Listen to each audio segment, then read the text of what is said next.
This poem with a disclaimer, because I've never read here, nor do I know anyone in this audience. However, if this is going on the internet, this isn't about you. Healing.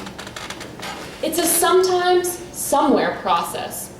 It happens when you get raging drunk, or when you fall in love again, or when the end is near. It happens when you least expect it.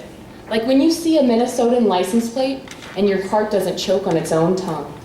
Or when you pass her on the street and all you know about her is what she's wearing today, but your mind doesn't fly to the dimples on her tummy or the softness between her legs. Sometimes is the idea that you can never expect it or control it. Some would say time heals all wounds. But even in saying so, our optimistic human minds vie for the unknown to be made known. Like when you're lying in your palace of a bed and your unshaven legs don't reach to weave between hers. Or when you're hovering over the toilet after a long night of forgetting and you don't feel the ghost of her hand on the broad of your back. Or when you reach for her phone and her number isn't in your recent calls, even though she hasn't left your favorites. Somewhere is the idea that you could be in a coffee shop and the smell of a fresh brew doesn't accompany thoughts of the freckles on her shoulders, peeking up over the gray cotton sheets you two used to share.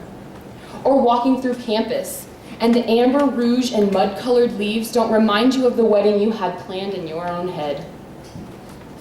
Somewhere is the idea that you could be in your car, stick shift in fifth, and your hand doesn't feel outstretched for hers.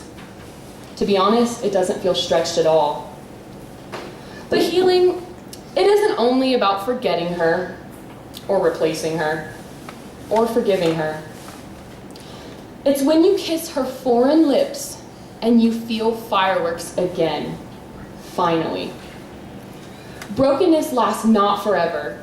And healing is unpredictable, but sometime, somewhere, you'll find peace.